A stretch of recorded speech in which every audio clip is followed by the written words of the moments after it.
if you're in college and you're writing an essay, you're not only writing that final essay for that paper, you're also writing every single essay you've ever struggled with and ever written. And all of those negative emotions coming up from way back in 5th grade are still there. Dating is a good example, right? And every time you go to ask someone out, you're not just asking them out, you're asking out everybody that you ever asked out before. And most of those people rejected you. And potentially it's also all of those people you wanted to ask out but didn't, they're wrapped up in there too. And that's your wall of awful around taking the risk of asking someone out on a date. ADHD Rewired, episode 78. This is the show designed to help those of us who have really good intentions and a slightly wandering attention. My name is Eric Tivers. I'm a licensed clinical social worker, coach, and consultant. We know that starting can be the hardest part, so let's get started. But first, let me thank our sponsors. If you are new to this podcast, I would like to welcome you, and I really want to encourage you to start back at the beginning. You will be able to hear how this show has evolved from a podcast featuring just me as I share some of my own stories and my productivity strategies to a show featuring you and your stories and your strategies. Last fall, I launched the very first ADHD Rewired coaching and accountability group. Just like the podcasts, these groups have evolved. Each group has been incredible in its own right, but the one thing that has been so clear to me is I've been providing productivity groups for those of us with ADHD, is that productivity for people with ADHD is so much more than just about productivity. It's about dealing with shame and inadequacy. It's about overcoming those emotional hurdles and challenging our belief systems. It's about looking at our worthiness and learning how to overcome failures and learning from our failures. To quote Zig Ziglar, failure is an event, not a person. Every person that has gone through one of the ADHD Rewired coaching and accountability groups has come with their own set of challenges and strengths. There is something that is so extraordinarily powerful about sharing with the group, about things like that phone call that you've been putting off for weeks, or that form that you were supposed to do weeks ago, or that paper that you've been struggling to complete. And to be able to hear and see the other members of this group look at you and say with full sincerity, "Me too. I get it. I've been there." This is the power of connection with people who really understand. And when you join the ADHD Rewired Coaching and Accountability Group, you will learn strategies and techniques to improve your time management and organization and your effectiveness. You'll get accountability each week towards your goals. Not only will you learn better methods for planning, you will receive the support and accountability you need to help you carry out your plans. ADHD Rewired Coaching and Accountability Groups really changes lives. The question is, are you ready to get your ADHD rewired? Fall enrollment for the ADHD Rewired Coaching and Accountability Group has begun.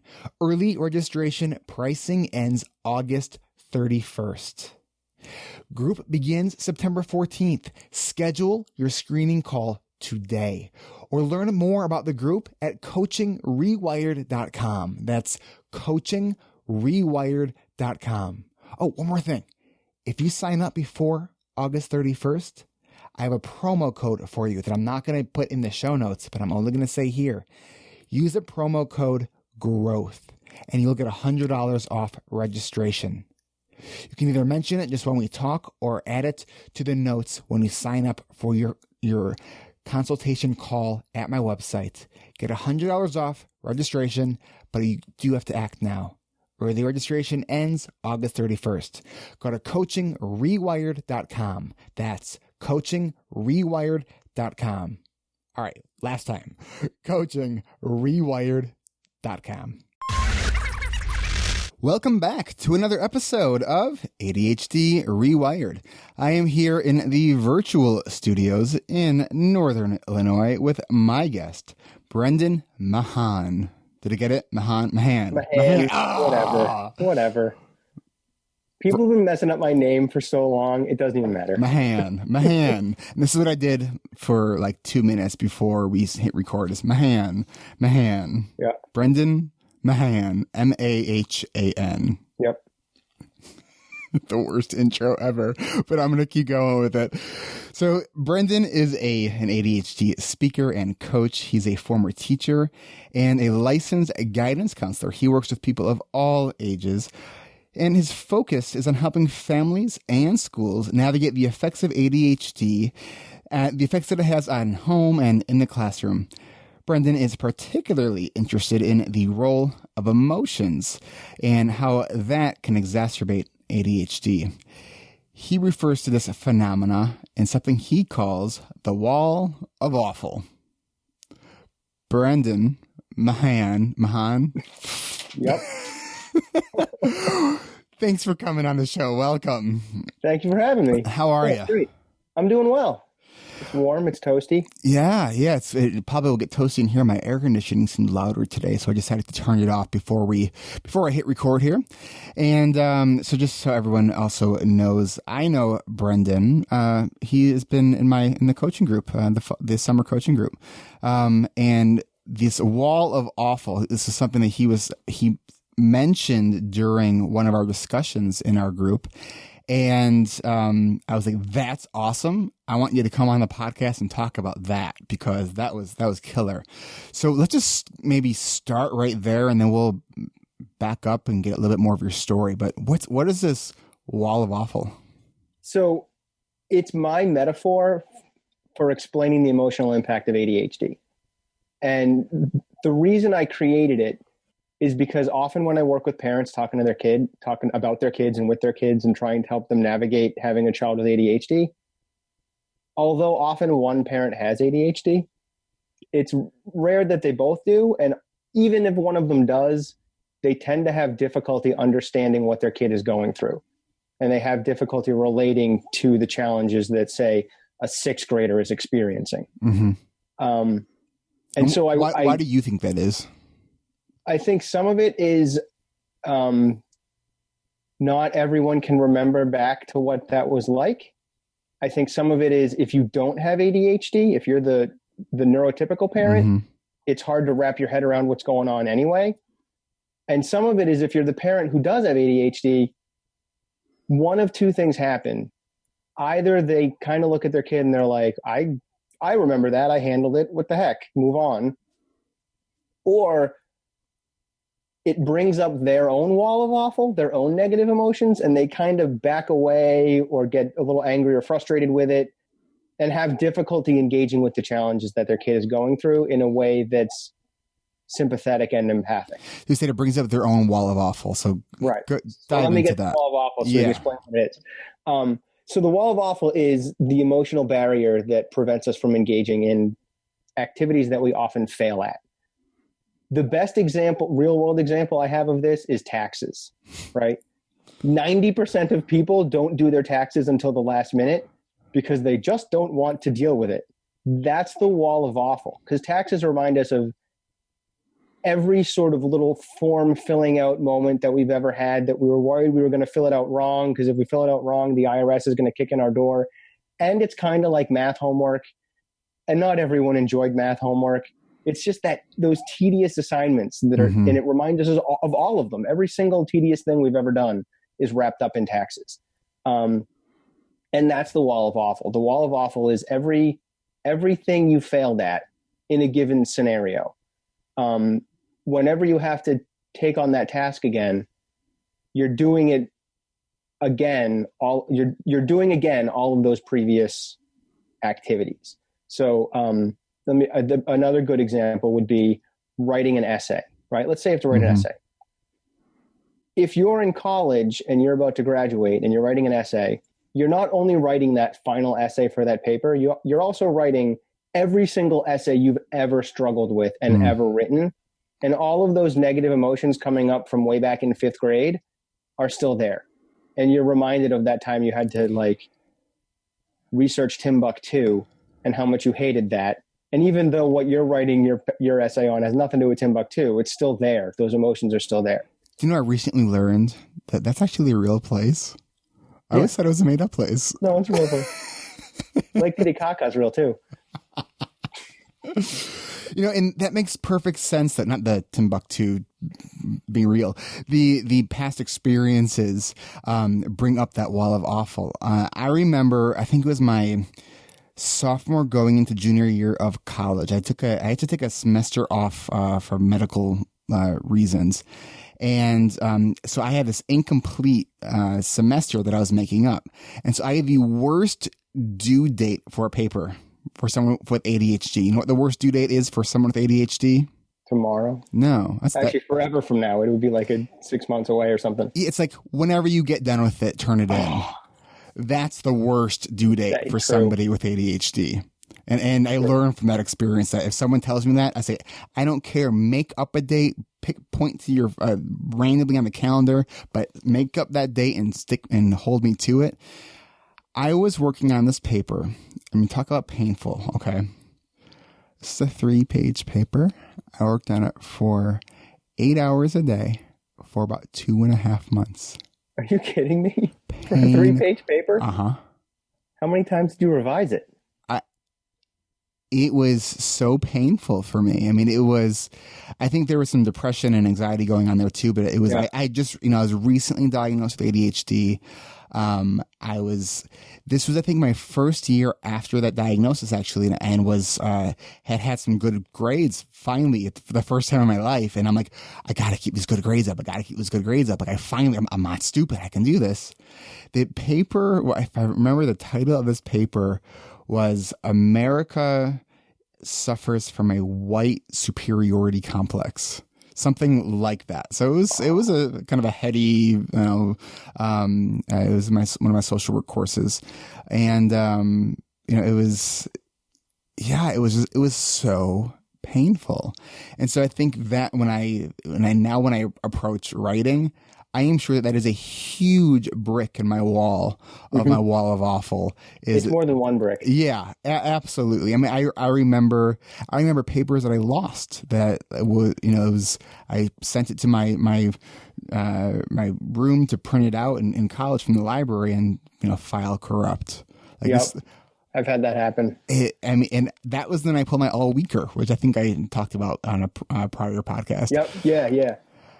So yeah, though. When I did my thesis in grad school, and I was like, I thought that I would never be able to actually accomplish it, but I did, and that was like one of my biggest accomplishments I think ever. It was like I don't remember how long it was. It was 30 or 40 pages. I don't remember.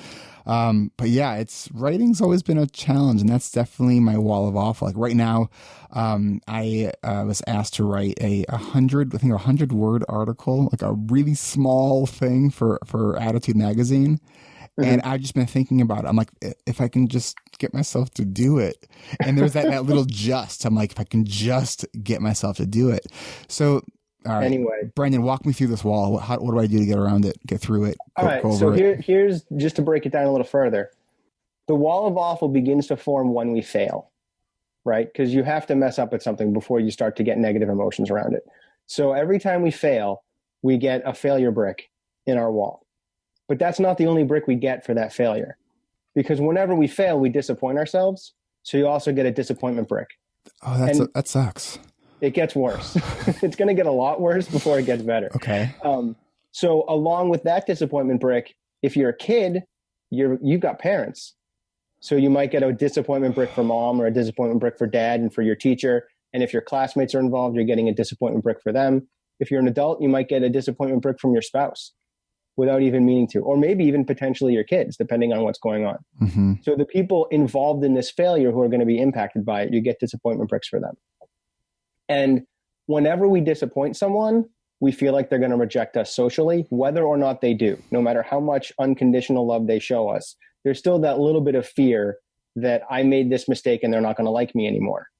So along with these disappointment bricks, we're also getting rejection bricks.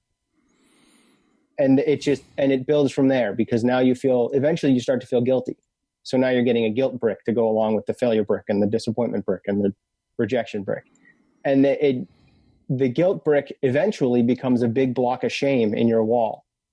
The difference being guilt is I feel like I made a mistake, and shame is I feel like I am the mistake. Right, and how do you tease those two things out? Particularly when the problem or the mistake is ADHD, and that's a part of you. So how do you tease out I feel guilty versus I feel shamed when a big chunk of why these mistakes are happening is because you have executive functioning issues?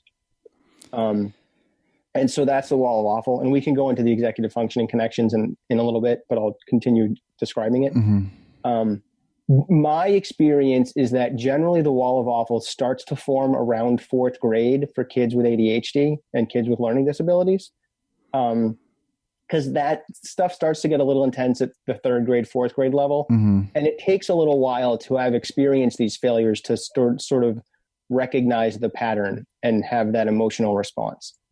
Let me ask you this. So if because we know that if you're a parent, that there's a good chance that your kid also may have ADHD. Mm-hmm. If you are a parent that has ADHD, what does it look like for the 3rd or 4th grader? What do you, because you've been in the classroom, you've been a guidance counselor, so you see it from many perspectives. Yep, I do. What does it look like? Because I'm imagining myself in 3rd grade. I don't remember what the issue was. I was asked to stand out in the hallway for something that I did. I don't remember what it was. And then think about how sad this is, right? So it's funny that I remember this. So I was asked to stand out in the hall, and then shortly after, everyone went to recess. Well, I didn't know that I was okay to go to recess with everyone, so I stayed in the hall while everyone was out in recess. And my teacher came back, and when everyone else was coming back, said, Eric, why are you still here? And I thought that that's where I was supposed to stay. And it was like, there was a big brick right there. It's like, man. Yeah. I probably had my head down in shame as everyone was like walking by me, and then I didn't get the cue that you can come with too. Mm-hmm. So what? And so it looks like avoidance and resistance mainly. It's going to look like do this assignment, and you're either avoiding that assignment or resisting that assignment. So you're fighting back against it. It's going to look like one of those two things. This is no different in adults. Nope. And that's the way people deal with the wall of awful. So there's 4 ways to deal with the wall of awful, only 2 of which work, only 1 of which is healthy. So the 2 that don't work are some people will walk up to the wall of awful and stare at it and not do anything. Actually engage. Been there, done that. Right. That's when you kind of just freeze. Other people will say, I'm just going to go around the wall of awful, except you can't, because it's a metaphor and it's infinitely wide. I know because I made it up. You can't. You can't go around it. When you start to go around it, what happens is you see something shiny and you get distracted by it. So, my iPad is right there. I'm going to go play whatever I want to play, like Minecraft or something. Not that I know anybody that. The only 2 ways to actually get around it, to not to get around it, but the only 2 ways to actually get past it, one is to Hulk smash your way through the wall of awful, to just get really mad and crash through it. That's the kid who picks a fight with mom or dad or the teacher in order to get enough emotional energy up to get past the negative emotions that he's got to deal with when the wall of awful is there. That's when you hear things like, fine, I'll do my math. And then they start doing it, but now they're angry. And that argument damages relationships, so we want to avoid it. Can I just jump in really quickly? Because it's a real nuanced thing that comes up in my office a lot. If as a parent, if your kid says that, don't now get into the fact that they said fine. Like, say, okay, they're doing it. Pick your battles. Yep, absolutely. And now they just stimulated their brain, which is why you don't want to argue with kids with ADHD, because it's our brains are understimulated to begin with. And what does arguing do? It stimulates our brain, but in a very toxic way. Yep, I completely agree. So the only positive way to deal with the wall of awful is to climb it. Unfortunately, climbing it looks a lot like staring at it and looks a lot like going around it. So the way that it might look like staring at the wall is the kid who takes 15 minutes to get his binders out to do his homework. Now, 15 minutes is an excessively long period of time, I admit. But during those I was just going to say, that sounds like me when I was younger. But to get like 2 binders out or whatever doesn't take 15 minutes to pull it out of your backpack. 13 minutes of thinking about it. Exactly. And what that thinking about it is dealing with the wall of awful. That's you navigating those emotions and that I don't want to do it stuff. You're dealing with the wall of awful in those 15 minutes. And it's important to have. My mom used to say to me, you would rather sit there and stare at the wall than do the thing I'm asking you to do that will take you 1 minute to do. Yep. I can't tell you how many times she would say that to me. Because you were dealing with the wall of awful around whatever that task was. And the other, the one that looks like going around it is when you have your kids say, okay, I'll do my science, but can I watch an episode of SpongeBob first? It's possible that your kid really means that. And if you set a timer that's going to go off at the end of SpongeBob, or you somehow cue them at the end of SpongeBob that it's time to do homework, then they're set up to succeed potentially. But if you don't, if all you do is say, okay, watch this episode of SpongeBob, after that episode of SpongeBob ends, another one starts.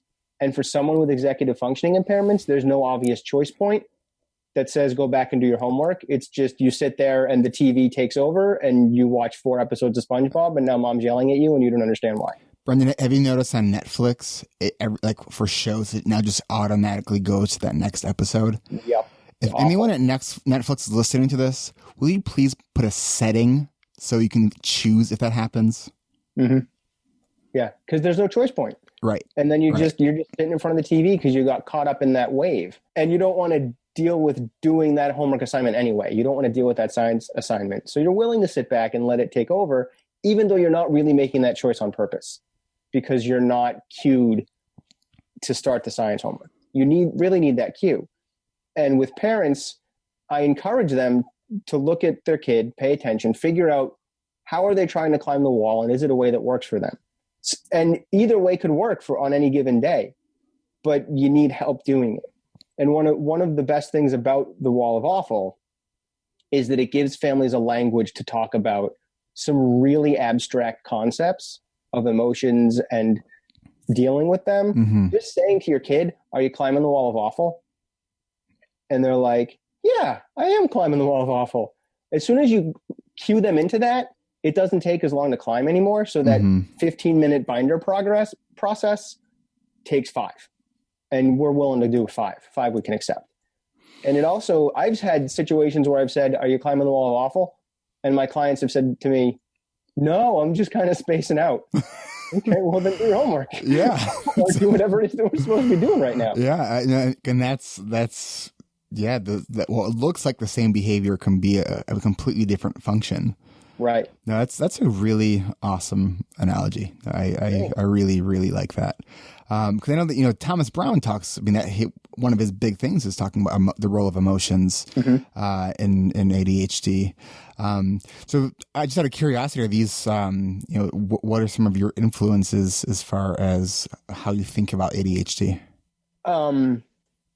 Thomas Brown is in there. He, I sort of like to think that the world of ADHD has finally caught up to me because a few years ago, nobody was talking about emotions and ADHD. It was all executive functioning and all that other stuff. Uh-huh. And I've been like, no, emotions are huge. But I'm just some guy. That's how I felt about autism and ADHD. Like when I was first combining these two in my practice and talking to people about how similar they are. Mm-hmm. So many people would say, "What do you mean they're similar?" And now you hear so many people talking about the similarities and the overlaps between autism and ADHD. But back to your influences and another one that.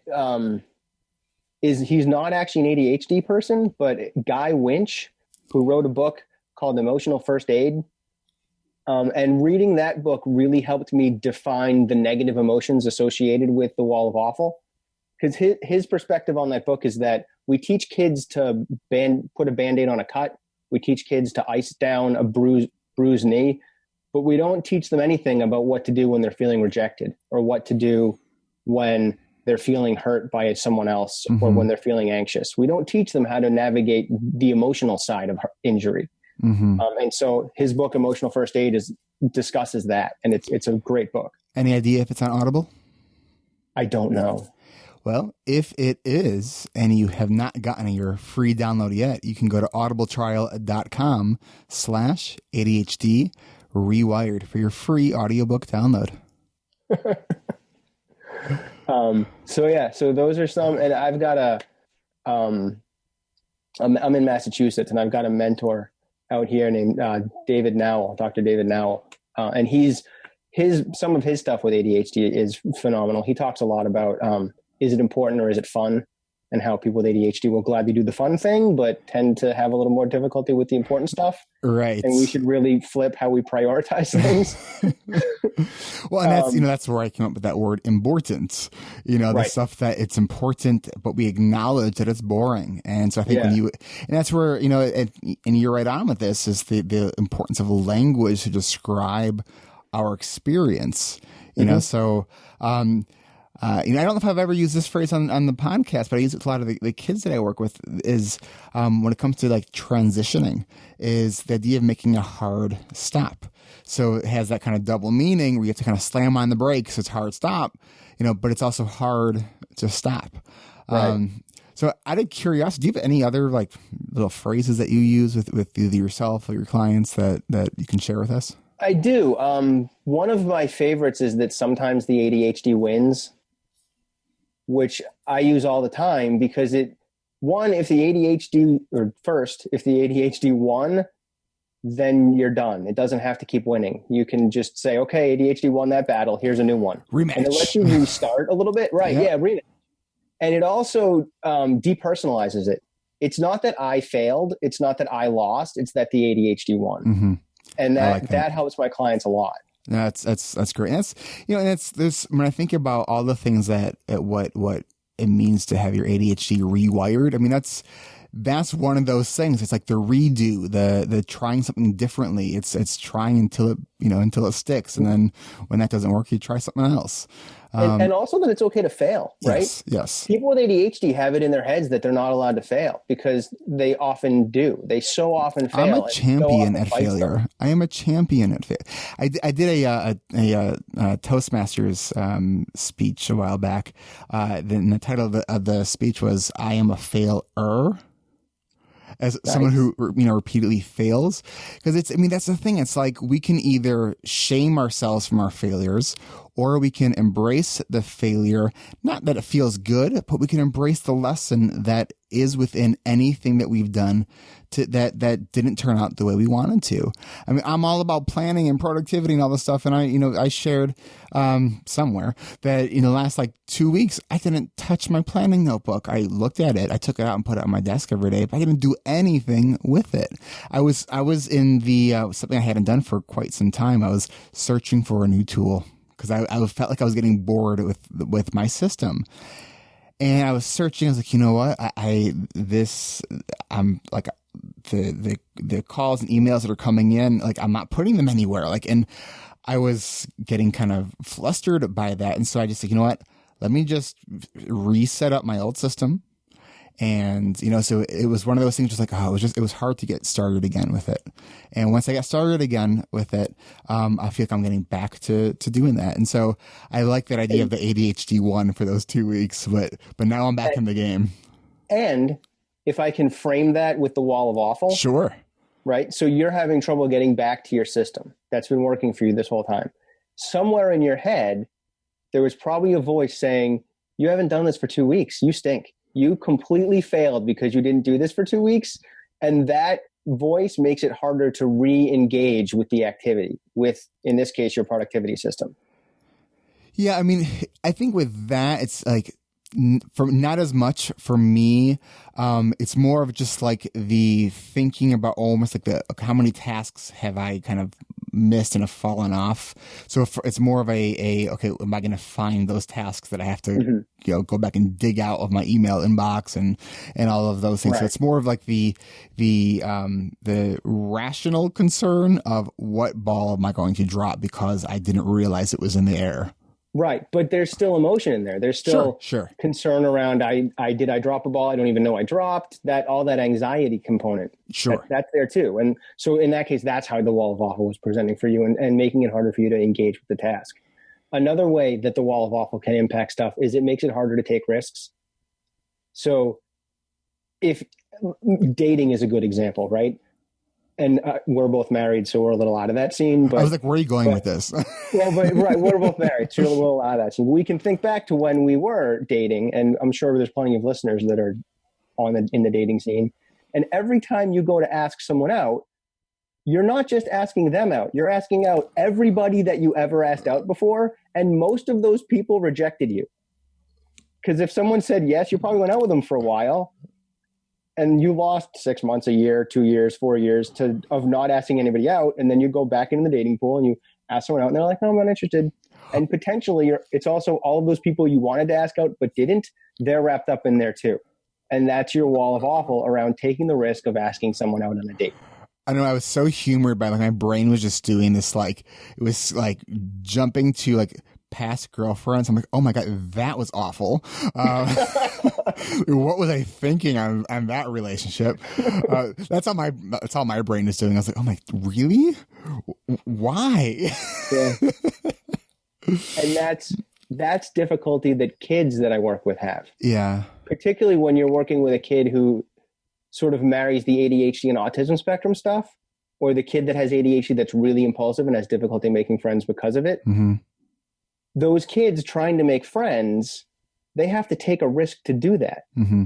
And when it doesn't work, if it doesn't work enough, now they have a wall of awful around trying to meet and make friends. And that can make it really challenging. And they need some coaching and some support around how to do that.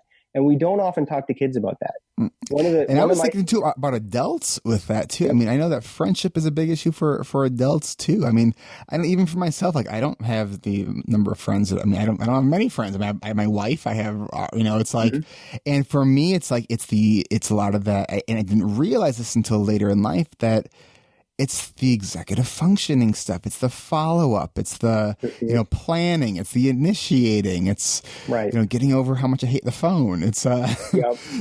So there is, yes, certainly I can see how the wall of awful could apply to adult friendships. And it absolutely does. And my favorite question, I have two of them. They're pretty much the same question. Mine's why. Just wanted to throw that out there. But I'm thinking in terms of meeting people and starting conversations. What are you doing over the weekend, or what did you do over the weekend? Mm-hmm. Covers every day but Wednesday. Wednesday's a little weird if you ask one of those two questions because it's dead in the middle. But Monday or Tuesday, you're good. Hey, what'd you do over the weekend? Thursday, Friday, what are you doing over the weekend? So it covers, most of the time that you're encountering people at work or at school or, mm-hmm. or wherever you might be that you want to engage and have a conversation with. That they're easy conversation starters.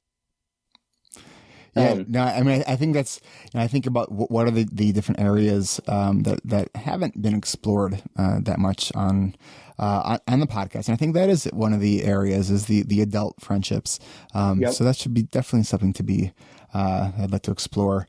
And that's something I was pretty mindful about. Yeah. Not just in terms of, and we can go back to other stuff in a minute, but not just in terms of making friends, because that's a little bit of a struggle.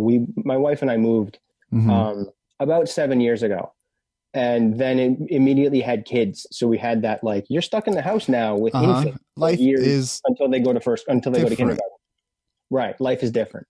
But one of the things we did was we made a conscious effort to hang out with friends who lived back where we were. We used to live in Boston. Now we live in the middle of the state, and so our friends in Boston, we made a conscious effort of the third Sunday of every month, we're all hanging out. We're just going to get together and spend some time together. And as a result, have been able to maintain and even strengthen those friendships because we put that priority on them. Making new friends is a different animal. New friends in a new town, we've struggled a little bit. We've made some, mm-hmm. but I was out at a water slide park with a new friend the other day, and she was like, do you know this person? Do you know that person? Do you know this person? And I was like, I don't have any idea who these town people are that you're talking about. How do you deal with names? I'm okay. Yeah. I'm not great. I'm not terrible. I think I'm right in the middle. I'm much better with faces. I'm much better with, like, hey, person I know that I know because I saw you. Hey, you. I've had many, many, many conversations with you. Right. I remember all these things except for your name. Yeah. That's for me. That's one of my biggest social liabilities. I have such difficulty not just remembering names, but accessing names in the moment when I know them. Like it's awful. That there's a wall of awful. Absolutely. Like 2 weeks ago was my son's birthday, and we had a birthday party, and like one of his our neighbor friends, this little boy who's the cutest kid, like he's one of my favorite little kids. And I know that I know his name. I could not put it was stuck in my brain and I couldn't get it out. And that happens to me so often.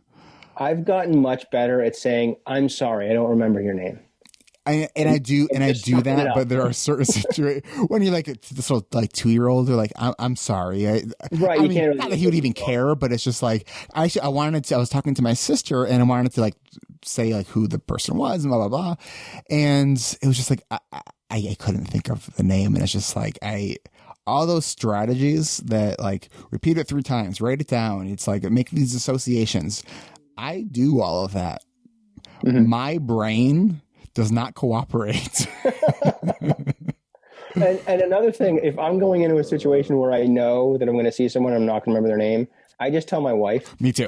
Absolutely. And then she introduces herself. And I look a little socially like I probably should have done that, but I act like, I didn't do it fast enough.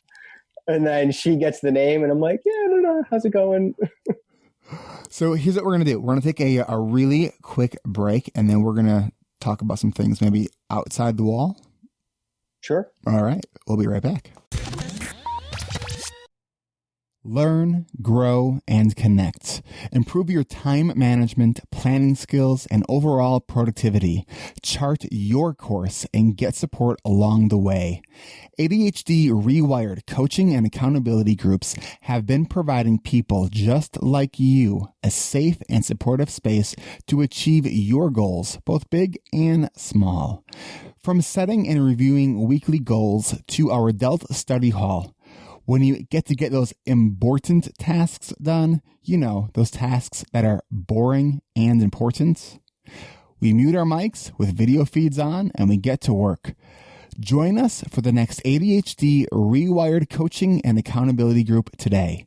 Don't wait until the last minute. Don't wait for prices to go up. Don't wait until this group fills up. Go to coachingrewired.com. That's coachingrewired.com and schedule your free 20-minute screening call with me today. That's coachingrewired.com. Fall 2015 session begins September 14th and it's already filling up. Once again, that's coachingrewired.com. And prepare to get your ADHD Rewired. Support for this podcast comes from Audible. For a free audiobook download, go to erictivers.com/audible for a link for that free download and for some hand-picked recommendations. Go to erictivers.com/audible for your free audiobook download. All right, we are back, and I tried to get outside of the wall, but I forgot that Brendan's wall, you actually can't get outside of it, so we're still in here. We'll leave in a minute. All right. I just wanted to point out the connections between executive functioning and failure and where the wall kind of comes from. Yes. Because executive functioning, you're looking at everything from working memory, which if you can't remember it, you're probably going to mess up that task, to like planning and prioritizing and organization, time management and time awareness, basically everything that you need to do to set and achieve a goal. Someone with ADHD is going to have trouble with that because all of those skills that you need, people with ADHD have difficulties and lackings in those areas. And that's why the wall of awful shows up as quickly as it does for people with ADHD. So I just wanted to point that out. That and you asked me about phrases that I like. Mm-hmm. And I also like metaphors. And the one that I'm using to sort of frame the whole entire world lately is a puddle with rocks in it. So if you picture a really big puddle and then you start throwing rocks in, it takes a while for those rocks to break the surface and so that it's obvious they're not under the water anymore. And I've been thinking about that a lot with just about everything, including friendship. It works. where you have to throw some rocks into that puddle of friendship, as awful as that sounds, before the rocks break the surface and you officially feel like that person is your friend. It takes some investment before what you've invested shows up and you can see it. So I think about that in terms of friendship. I think about it in terms of the wall of awful. You have to fail a few times before it even matters that you failed in that way. And then the rocks break the surface of the puddle, and now suddenly it matters. And if you keep throwing rocks on that pile, it's going to get bigger and bigger and bigger. And the more time it spends on top of the water and out of the water, the more it matters. Brendan, I'm not sure I followed it. Oh, man. So my thought, maybe it's a muddy puddle, so you can't see anything in it, right? Okay. It's a dirty puddle. And you're throwing rocks. And you're like, the rocks just disappear. This must be wicked deep. Wait, how big are these rocks? I don't know. Pretty big. Like palm size of a palm. Okay. And you're just throwing them in there, and they hit the water, and they disappear. How deep's the puddle? I don't know. It's muddy. But you throw in. I think of a puddle. I think because I really want this metaphor to work. It does in my head. I've had so many things like that where I have this it works in my head, but when I try to communicate it, it doesn't work at all. Yeah. But let's see if we can figure this out, because maybe it's just me and everyone listening is like, it made sense to me. I don't know why you don't get that, Eric, but but bear with me. So I think I need to know how deep the puddle is, because in my mind, I am imagining a puddle that's an inch or two deep. Okay, so let's make it a pond.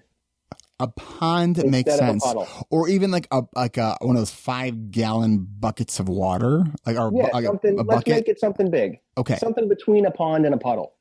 A pondle. A pond and a pondle. Okay, a pondle. Something in the middle, like the road is flooded or whatever. Like it's a really big pond puddle thing somewhere in the middle. That's what I'm thinking of. Is like a decent sized body of water. A kiddie pool. A kiddie pool. Yeah, a kiddie pool is perfect. And so we throw some rocks into the kiddie pool, right? Okay, now I am totally picturing this. All right, but the water in the kiddie pool is full of mud, so you can't see anything. Okay, right. And what does the mud and the muddy water represent? Just muddy water at the moment. Because in my head, I wind up using this in a lot of ways. Let's make it redo. Retake. I think we should work through this. Okay, we can work through it. Okay. So let's assume it's failure, right? Let's stick with the failure concept. Okay. So we've got a kiddie pool full of mud because we failed at filling the kiddie pool in a clean way. It's full of mud. Okay. And we're trying to overcome our failure, so we need to have some successes to get past this muddy, awful, yucky kiddie pool. Okay. And every time we succeed, we get to throw a rock into the kiddie pool. So we throw rocks in and we throw rocks in. But we still don't feel like a success. And we throw rocks in for years, just like one every other day. Every time we have something good happen, we throw a rock into this muddy kiddie pool. Eventually, those rocks are going to break the surface of that muddy failure, and we're going to start to see them when we throw in our successes. Are you with me so far? I so badly want to say yes. Because now I'm like, okay, well, but why are we throwing rocks in the water? Like are we trying to clean the pool? Are we why do we have mud in the kiddie pool? Like that just doesn't, you know what I mean? I get you. Because we would just, the real world, we would dump out the water. But so clearly this metaphor is not working for you, Eric. It works in my head. I don't know what to tell you. I so badly want it to work, and I don't even know if it's just is it my brain's not connecting to it, or I think if I could draw a picture for you, it would be really good and it would make sense. But I don't have a picture that I can draw for you right now. I think Zoom has a annotation tool. I don't know how to use it though. So okay. My logic is, and maybe if I explain it in a different way, right? Okay. I said the wall of awful generally in my experience starts to get seen around 4th grade is when kids start to be resistant to doing homework and doing classwork. Some kids earlier than that, but by and large, it seems 3rd, 4th grade, that's when it starts to hit. Mm-hmm. It's not that those kids didn't struggle in kindergarten, 1st grade, and 2nd grade. They did. they just hadn't struggled on enough occasions for it to matter emotionally to them until they got to 3rd or 4th grade. And there's probably some of that self-awareness piece that wasn't there as well. That's in it too. And so in the metaphor of the muddy pool, those lower grades would be under the surface of the water. Okay. 3rd grade and 4th grade is when the failures break the surface of the water and start to matter. It's like the tip of the iceberg analogy. Yes. Okay. Yes. Totally got it now. The iceberg analogy. I think we should go with the iceberg analogy. Okay. We'll go with the iceberg analogy. Sometimes people with ADHD take a long time to get to the main idea. And sometimes it just takes a long time to understand the main idea. So one of the two happened here. I'm not sure which one it is. Yeah. I like the pond idea because each rock that you throw in is like an individual event. And the iceberg is one solid piece of ice. So it's like it feels to me like one giant event as opposed to many small events that all got together to cause a problem. Does that make sense? Yes, it does make sense. I know as, both you and I are both presenters and storytellers,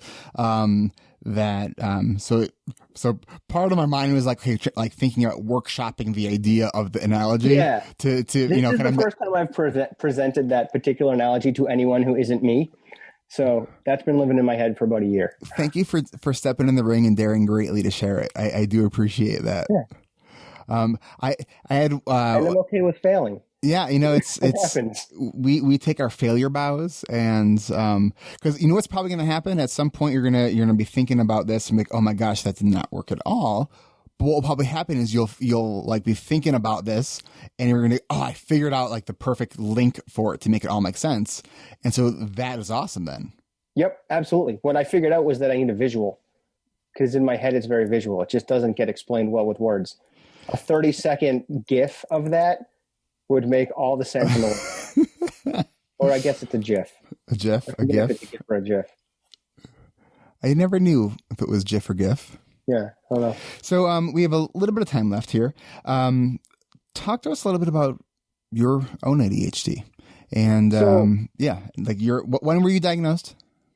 I'm sort of self-diagnosed a little bit. So I taught for 7 years. And in the course of that, I wound up bouncing around from system to system because schools didn't have any money. And in the process of bouncing from school to school, I started to go, all right, some of this is because I'm being let go because there's not money, but some of this is I'm the one getting picked. So how much of this is me? And I kind of looked around and you can't be part of education and not know about ADHD. It happens.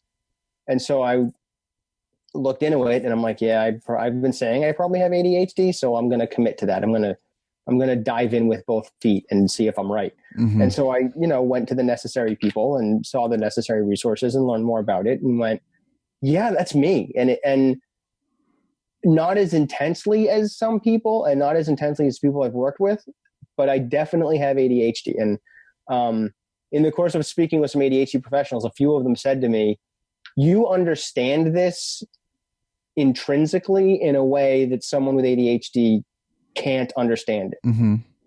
So you've got it. And I was like, okay. And I did the checklists and all that kind of stuff too.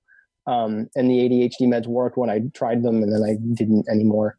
So at the moment, my treatment plan is things like exercise and proper diet and proper sleep and that kind of stuff. Mm-hmm. Because the ADHD meds have been a little inconsistent for me, and I don't always like the side effects. Okay. But working really hard to sort of treat myself, and also just structures and systems, mm-hmm. and having a plan in place for how I'm going to handle things. All of that is what I do. And so in the course of that, I started going, I understand ADHD, but I know that I've worked with teachers and I know that I've worked with parents who don't get it, mm-hmm. and who struggle to understand it, and some who just resent it and don't even want to understand it. And that particularly that last group, and all of those people are going to I just push them all into a muddy pool, kiddie pool filled of rocks. Well, I had a conversation with a fellow teacher one day, and she said, and this kid had ADHD, and she said to me, how do you just forget to do your homework? Easy. And I was like, no one forgets on purpose. You can't forget intentionally. It's nothing. It just happens. I was floored. I couldn't wrap my head around it. What she was doing was taking it personally that this kid hadn't done his homework. Right. And that's a battle that lots of kids with ADHD and their teachers wind up getting into that I would love to see them avoid, because it's not a battle that anyone is going to win. As soon as the teacher starts to feel like the kid's not doing the work on purpose just to tick them off, and why would you do that? The kid starts to feel like the teacher doesn't like them. And now the oppositional side of ADHD kicks in, and suddenly the kid is not doing their homework just to offend their teacher. And it doesn't work. And that, like, it broke my heart to have that conversation with this woman. And so I started looking at ADHD through a new lens. And that's probably where the Wall of Awful was born, even though it didn't have it wasn't a thing yet. So let me ask you this: what are some of the things that you have going for you now that's been really helpful in your managing of your ADHD? I love Google Calendar because it can send me reminders about what I need to do and when I need to do it. And it lets me offload a lot of that executive functioning work to my phone and to my computer. So I don't have to remember it, so I can remember other things instead. That's huge. Getting enough sleep is huge. Also just sort of partnering with people, like there are things at home that my wife is really good at, and there are things that I'm really good at, and sort of working alongside her and letting her do the stuff she's phenomenal at so that I can do the things I'm phenomenal at is really beneficial. I married incredibly well. My wife is super patient for me. She's willing to, like, I forget something and she's okay. It's not like she's upset with me. I'm looking for my glasses for the 15th time that day, and she's just like, have you checked the bookshelf? Have you looked on top of your bureau? Have you checked your hat? Like, all of the typical places where I live. Are they on your face? Right. Yeah. I don't think I've done that one in a while. Have you checked the fridge? That I haven't done. But so I lucked out with my wife and having her be patient with me and understanding. And she came to an ADHD training with me probably 3 years ago now. And since then she gets it. And that's really been beneficial. I mean, right there is a huge kind of take home message. If your spouse partner feels like if you feel like they don't get it, bring them to a conference, something about ADHD to help them understand it. Because that's a common experience. Yep. What about I'm a believer in that as a therapist and coach, that all good therapists need a therapist, all good coaches need a coach. How is that for you? So as I mentioned in the beginning, you are in the coaching. So okay, I agree. Yeah, I completely agree. Being in that coaching group has been phenomenal. Tell me what have you got out of it? And what I'm going to really ask you to do, in all seriousness, be completely honest. Even if you have things that, like, I wish this was better, tell me that too, because I'm being vulnerable here. Because if you can tell me something that could be improved, I'd like to know. But tell me about the experience. I'm really good at telling people when something needs to be improved, and nothing's jumping to mind, to be completely and thoroughly honest with you. Which doesn't mean that the stuff I like is necessarily stuff someone else would like, but thus far, I mean, you've brought really interesting tools to the table. I love the Wednesday virtual reality study hall thing. The virtual study hall is phenomenal, where we just all sit on our computers and work together. And I also like the fact that you let us chime in with our own ideas and thoughts. It's not like you're like, I'm the coach, now the rest of you be quiet while I impart my wisdom. You don't work that way. If one of us has a thought and brings it up, you're like, okay, fantastic. That, like, thank you for bringing up that thought and sharing that with us. So we all kind of learn from each other and wind up sort of coaching each other a little bit too, which isn't to say that you're not doing your job and you're not doing a phenomenal job at your job, because you are.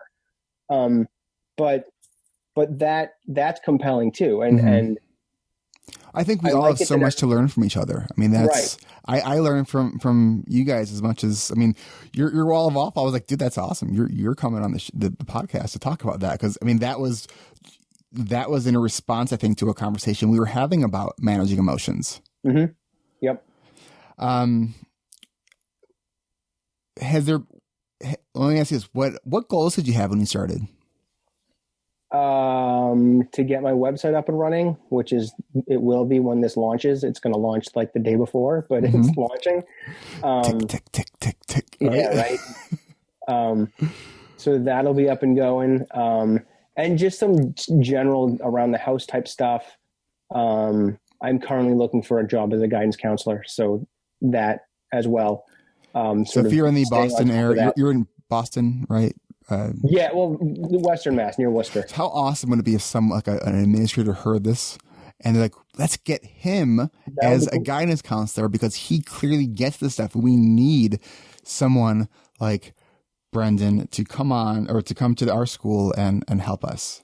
Right. Yeah. No, that'd be phenomenal. That would be awesome. That would be paying it forward 10 times over. Yeah. Right.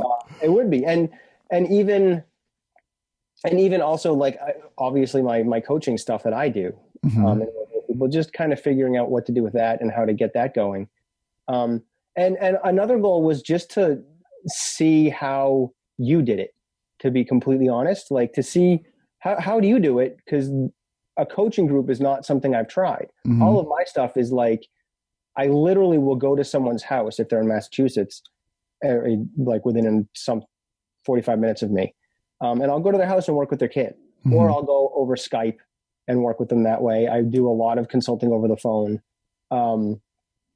But to see how to group work, how do you set up a group that's not in your town? Because that was sort of my initial idea was I can do an ADHD group, but it's kind of limited to the Worcester area.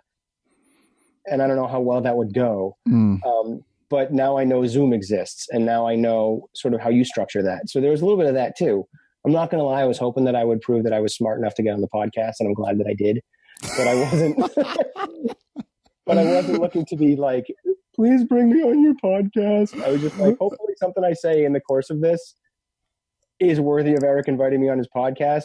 And to be honest, I knew the Wall of Awful would sort of do what it did. But I just was like, if I get a chance to bring it up, I will. And if I don't, I don't. Either way. It just happened to make sense in that conversation to talk about it. I'm going to be honest with you. Like those are my three objectives: to get coached, to learn how to coach, and to maybe get onto this podcast. And I think I can check off all of that. I was just cracking up because, you could have just like reached out to me and said, hey, I have this like idea. What do you think about this? And I'm like, all right, cool. And I could have, but that's my own Wall of Awful. That's my own feeling like I have to earn it instead of just. Well, you did. You did earn it. Yeah. Does that make sense? Yeah. No, like I do get it. No, it's so interesting because I think about like, I'm, often telling people to, hey, if you have something to share, you have a good story, like come on, reach out to me.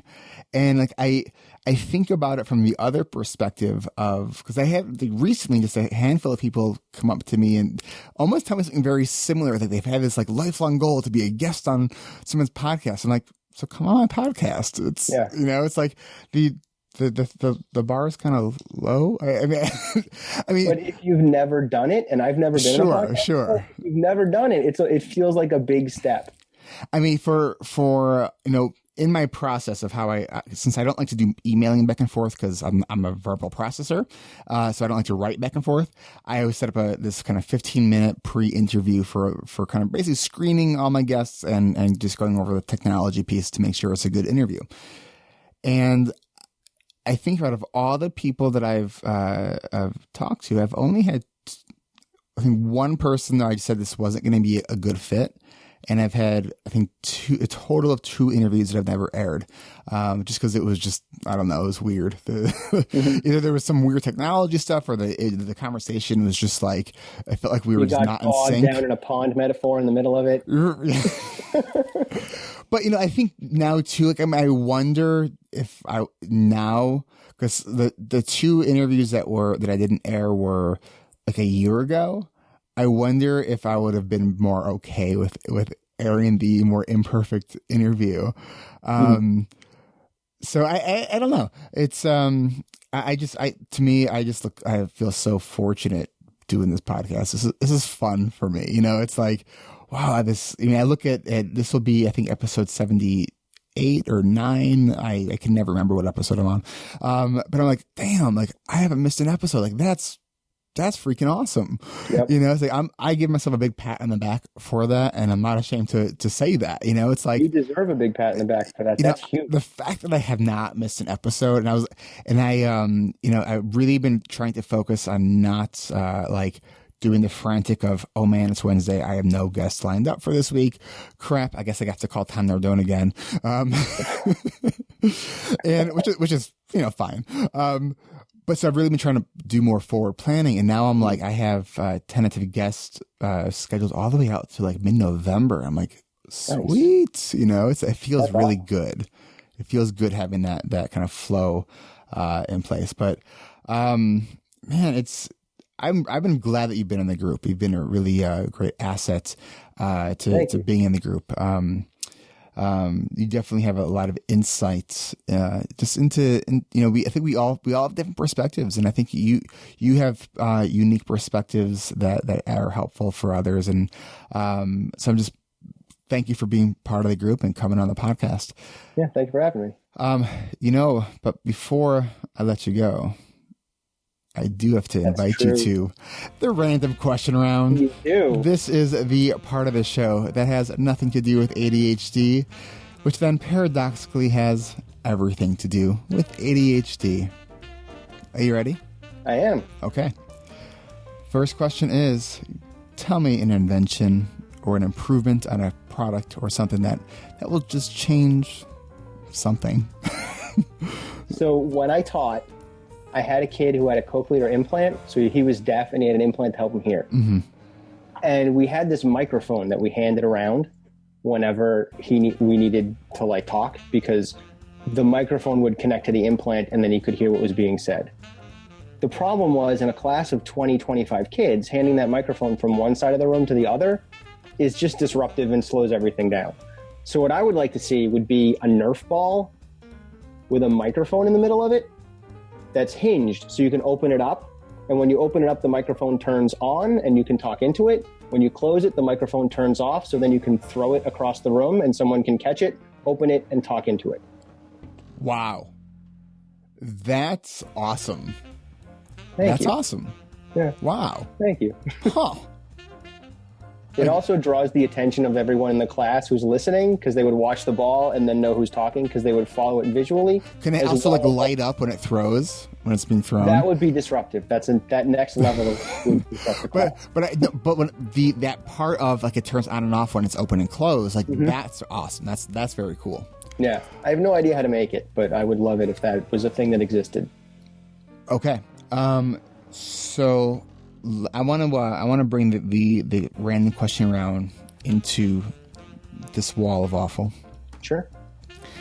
So if you have, let's say you have 14 bricks on the ground, and each brick is 6 inches tall.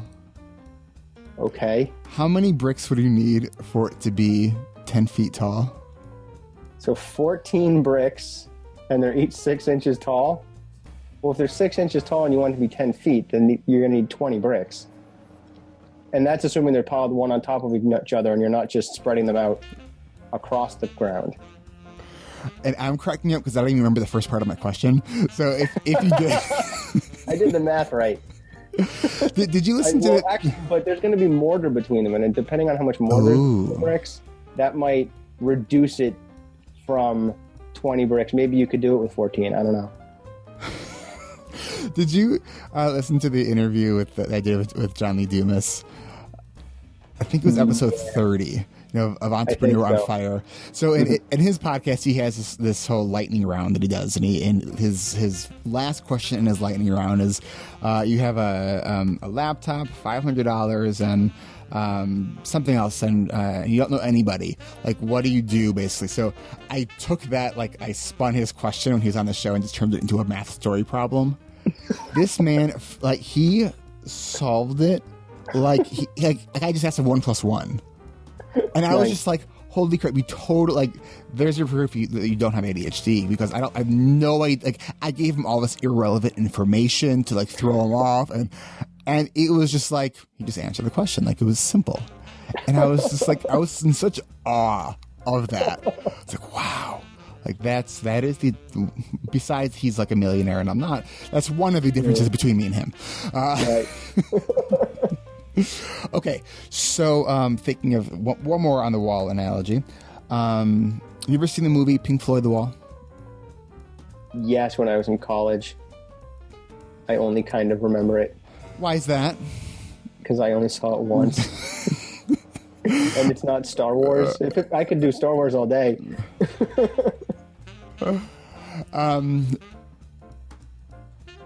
The song that we think of as "We Don't Need No Education." Yep. What's the actual name of the song?